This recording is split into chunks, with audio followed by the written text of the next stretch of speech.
Listen to this. You can read all the books, watch all the videos, and repeat 1,000 times that you love yourself. But if you don't understand this, the love you seek will always be out of your reach. Today, I'm not going to give you theory. I'm going to give you the key that no one has told you, the key that Carl Jung discovered, which will forever change how you relate to yourself and others. Are you ready to discover it?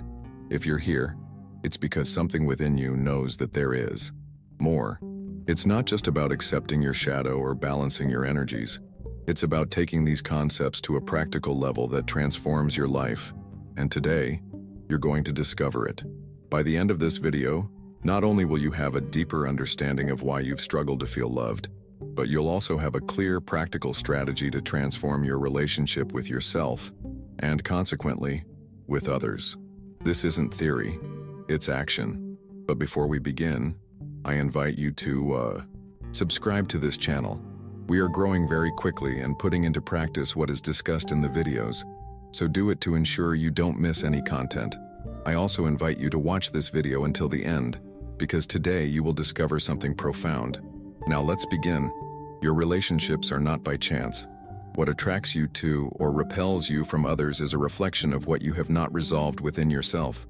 Think about the last person who made you feel intensely. Whether it was love or frustration, that person is more than just a mirror of something you carry inside. Perhaps you are drawn to people who make you feel insecure, or maybe you become frustrated with those who display traits that you yourself reject.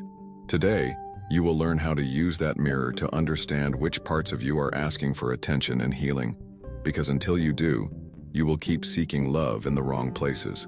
The question is not, why is this person acting this way, but what is this person showing me about myself?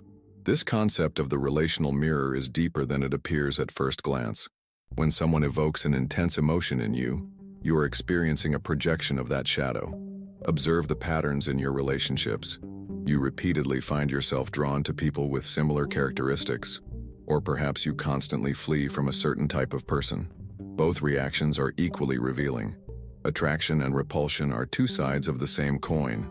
Both indicate something important about your inner world. When you feel deeply attracted to someone, ask yourself, which qualities do I admire in this person? Are these qualities that I have not developed or expressed within myself? Perhaps you admire someone's freedom and spontaneity because you have lived a life that was too structured and controlled. Similarly, when someone irritates you intensely, question, what exactly is it that bothers me about this person? It's possible that you also possess that trait, but you have denied or repressed it within yourself. Perhaps someone's arrogance bothers you because you yourself struggle with feelings of superiority that embarrass you.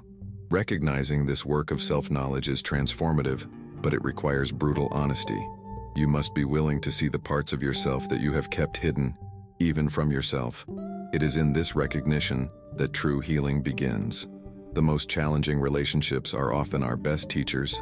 That person who drives you crazy may be precisely the one who helps you discover fundamental aspects of your being that need attention. It is no coincidence that they appear in your life. They are karmic messengers showing you the path to your own integration. Remember that we are all mirrors for one another. Just as others reflect you, you reflect aspects of them. This understanding generates compassion and responsibility in your interactions. When you recognize that the other person is reacting to their own reflection in you, you can respond from a place of understanding rather than defensiveness. The true purpose of this work is not simply to identify patterns, but to transform them. When you recognize which part of you is being reflected in a problematic relationship, you can begin to heal that part by consciously integrating those rejected or undeveloped aspects of yourself, and naturally, things will start to change. This process of integration is gradual. Do not expect immediate results. Observe your reactions as if you were a curious scientist without judgment, only with genuine interest. Over time, you will notice that the people who once provoked intense reactions in you no longer hold the same power over you. The healthiest and most balanced relationships arise when you have done this internal work. You will begin to attract people who reflect the integrated and healthy parts of you, rather than your wounds. You will no longer seek in others what you lack in yourself. Instead, you will create connections based on shared fullness. True love is only possible after this journey of self-discovery. When you love from a place of integrity rather than from a sense of lack, your relationships become spaces for mutual growth instead of emotional dependency. You no longer need the other to fill your voids.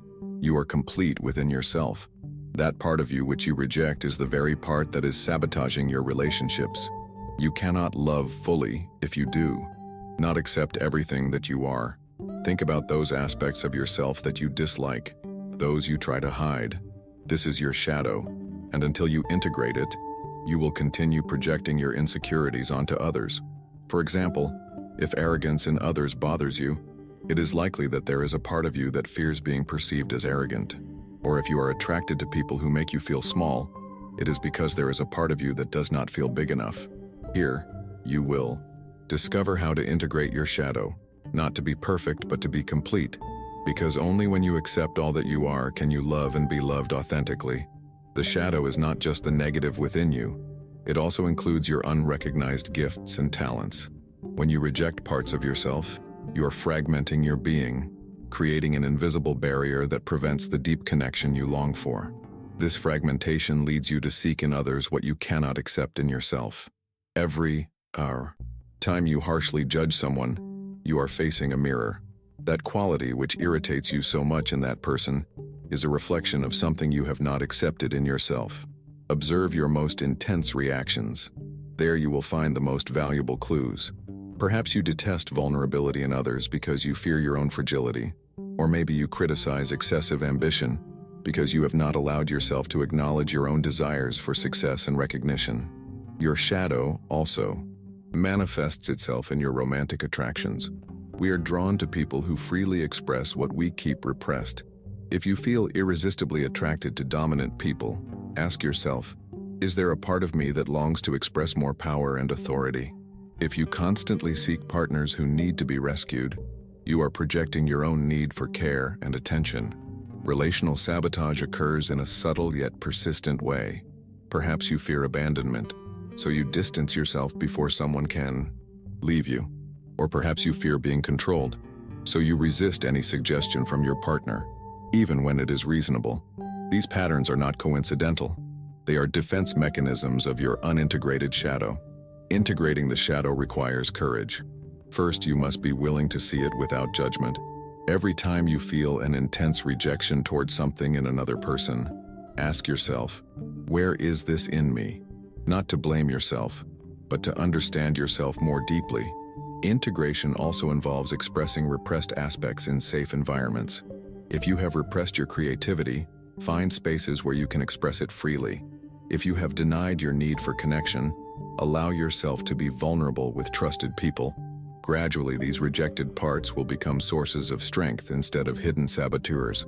A powerful exercise is to write a letter to your shadow, acknowledge its existence, thank it for what it has tried to give you, and share your intention to integrate it with compassion. This internal dialogue can be the beginning of a deep reconciliation with yourself. The beautiful paradox is that when you accept your darkest aspects, you become more luminous. When you embrace your imperfection, you become more authentic. And it is this authenticity that opens the doors to genuine connections. The deepest and most satisfying relationships arise when two people present themselves as whole, with both light and shadow integrated. You no longer need your partner to complete what you lack. You arrive as a complete person. You no longer project your fears and insecurities. You have embraced them as part of you. Your relationships are not solely meant to make you feel good. They are there for you to grow. Every conflict, every action, every disappointment is an opportunity to understand yourself better. In this session, you will learn to see love not as an end, but as a path of self-discovery. Because until you understand this, you will keep repeating the same mistakes. For example, if you always end up in relationships where you feel abandoned, it is because there is an abandonment wound that you need to heal. Or if you always seek people who make you feel safe, it is because there is a part of you that does not feel secure. Here you will discover how to use love as a tool for growth, not as a goal that frustrates you. When we see love solely as a source of pleasure and comfort, we lose its deepest, transformative power. Relationships are the most intense classroom of life, the clearest mirror of our inner selves.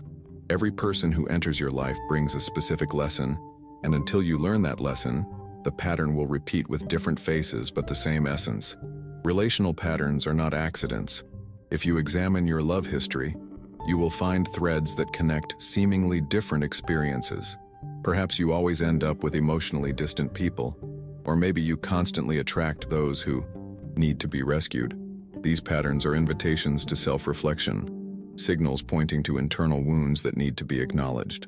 Attachment theory teaches us that our first bonds form patterns that repeat into adulthood.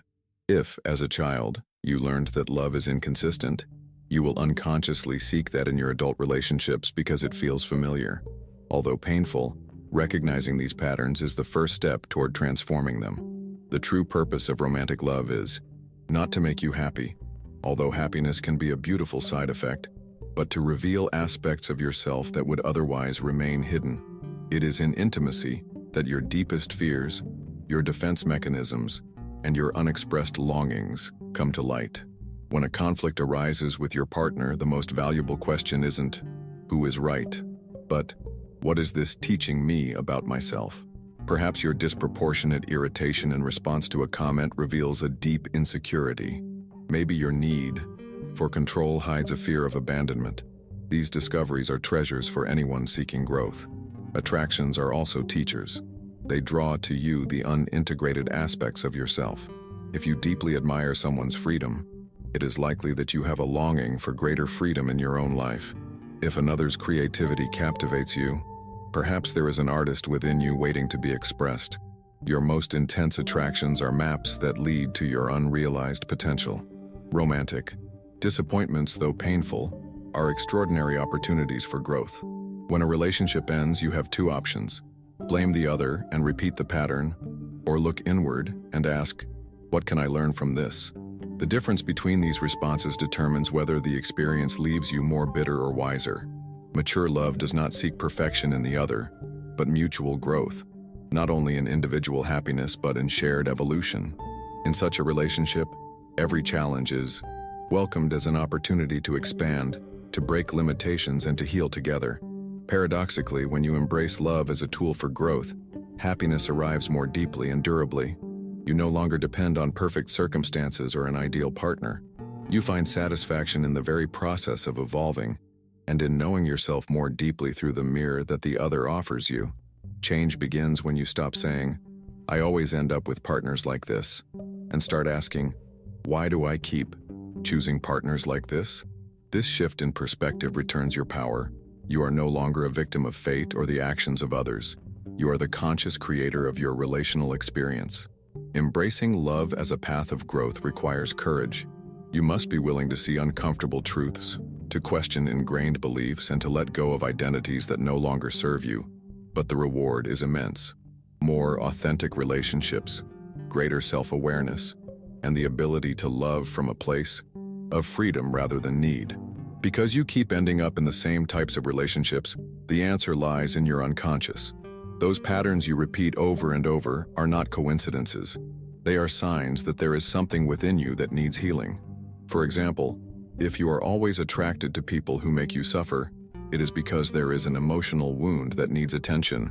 Or if you always seek people who make you feel important, it is because there is a part of you that does not feel valued. Today, you will discover how to identify those patterns and break the cycle to create healthier, more conscious connections. Because until you do, you will continue attracting relationships that do not fulfill you. Toxic relational patterns are like invisible cycles that repeat with mathematical precision in your life. You change partners, but the dynamic remains the same. This phenomenon is not a curse or bad luck. It is the result of deep programming operating from your unconscious, directing your choices without you even realizing it. These programs are generally formed in childhood when you learned what love meant and how relationships worked. If you grew up in an environment where love was conditioned on performance, you will likely constantly seek approval in your adult relationships. If affection came with criticism, perhaps you feel comfortable only in dynamics where there is a certain level of conflict. The famous phrase, "the familiar is confused with the safe," explains why we repeat these patterns. Your brain is conditioned to seek what is familiar, even when the familiar causes you pain. This is why many people leave a toxic relationship only to enter another, surprisingly similar one. The first step to breaking these patterns is developing self-awareness. Observe your relational history as if it were a movie. What themes repeat? Do you always end up feeling abandoned? Are you drawn to emotionally unavailable people? Do you tend to lose your identity in relationships? These repetitions are not coincidences. They are clues pointing to specific emotional wounds. Behind every toxic pattern lies a limiting belief. If you constantly attract people who betray you, you likely carry the belief that you do not deserve loyalty. If you always end up in relationships where you feel controlled, perhaps you unconsciously believe that you are not capable of directing your own life. These beliefs act as invisible magnets, attracting experiences that confirm them. Neuroscience teaches us that these patterns are not only psychological, but also neurological. You have created strong neural connections through repetition. Breaking these circuits requires constant awareness and the deliberate creation of new experiences that contradict your habitual patterns. A powerful exercise is to identify your emotional triggers, those specific situations that provoke disproportionate reactions. Perhaps a simple delay from your partner triggers an intense fear of abandonment, or a casual comment about your appearance activates a deep insecurity. These triggers are windows into your core wounds. Healing begins when you take responsibility for your patterns, not to blame yourself, but to recognize your role in creating and maintaining these cycles. As long as you see yourself as a victim of circumstances or others, you will remain trapped in repetition. The power to change only arises when you assume responsibility. Breaking patterns requires reconnecting with your body. Relational addictions operate much like other addictions. There are somatic signals that precede compulsive behaviors. Learn to recognize how the attraction to toxicity feels in your body. There is intense excitement, a false sense of security, a comforting familiarity. This recognition gives you the opportunity to choose consciously instead of reacting automatically. A fundamental step is establishing clear boundaries both with others and with yourself. If you know you tend to lose your identity in relationships, create rituals that keep you connected to yourself. If you are attracted to people with narcissistic traits, clearly define which behaviors you will not tolerate. Boundaries are acts of self-love that interrupt patterns of self-harm. Real transformation occurs when you dare to choose the new, even if it feels uncomfortable at first. If you have always been attracted to drama and intensity, a calm and stable relationship might seem boring. Initially, this discomfort is normal. You are creating new neural circuits, new ways of experiencing connection. Remember, breaking patterns is not a one-time event, but a continuous process. There will be moments of regression, temptations to return to the familiar. Every time you recognize the pattern and choose differently, you strengthen your new path. Neuroplasticity is on your side. Each new choice literally reconfigures your brain. The ultimate goal is not relational perfection, but the awareness that allows you to choose freely. When you are no longer at the mercy of unconscious programming, you can create relationships that reflect who you are now, not the wounds of your past. You can love not from a place of lack or compulsion, but from fullness and freedom. True love is not something you find. It is something you create when you love yourself unconditionally. Love ceases to be something you search for and becomes something you are. This is the session that will change everything, because until you understand this, you will continue searching outside for what you can only find within. Love is not something you give or receive. It is something you are. And when you live from that truth, your relationships stop being a source of suffering and become an expression of who you are. Love is not a destination. It is a journey. We have been educated under the premise that love is external, a force that finds us if we are lucky enough. This romantic narrative, though beautiful, puts us in a position of passivity and dependence, waiting to be chosen, to be seen, to be loved. But this perspective inverts the true nature of love. True love emerges from within you like a spring, not as something you must extract from another person. When you depend on external sources to experience love, you create a pattern of perpetual lack. As if you were a container with holes, you will never be filled. Because love that comes from outside is always temporary, conditional, and limited by the other person's human capacity. The paradigm shift occurs when you recognize that you are the primary source of your own love experience. You do not need permission to love yourself. nor do you need qualifications or credentials. Self-love is not a prize you earn for being enough. It is your birthright, your natural state. When you eliminate the barriers you have built against yourself, the practice of unconditional self-love becomes revolutionary in a world that has taught you to value yourself based on productivity, appearance, or achievements. It means honoring yourself both when you fail and when you succeed. It means speaking to yourself with the same compassion you would offer a dear friend. It means recognizing your intrinsic worth, independent of any external validation. As you cultivate this loving relationship with yourself, a transformation occurs in your external relationships. You no longer approach others from a place of need or emptiness, but from fullness. You no longer seek in others what you lack. Instead, you generously offer what you already have in abundance. The beautiful irony is that when you stop desperately needing love, you become more capable of experiencing it deeply. Your relationships then become spaces for expansion, not for completion. You no longer look for someone to make you happy. Instead, you share the happiness you have already cultivated. You don't expect someone else to heal your wounds. Even if you grow together, you do not depend on another to feel valuable, even as you celebrate the value they see in you. This change transforms the very nature of your attractions. When you operate from a place of lack, you are drawn to people who reflect your unhealed wounds. When you operate from a place of fullness, you attract people who reflect your integrity, who resonate with your frequency of self-love. It is the difference between an attraction based on addiction and one based on affinity. The practice of self-love is not narcissism. In fact, it is the opposite. Narcissism arises from a deep insecurity, from an inner void that constantly seeks.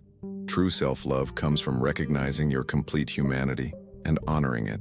It allows you to see others with greater clarity and compassion because you no longer project your unmet needs onto them. A transformative exercise is to practice mindful self-compassion when difficult emotions arise. Fear, sadness, anger, shame, instead of judging or suppressing them. Embrace your humanity, not as defects that must be eliminated. This radical acceptance changes your relationship with your internal experience, and by extension, with everything external.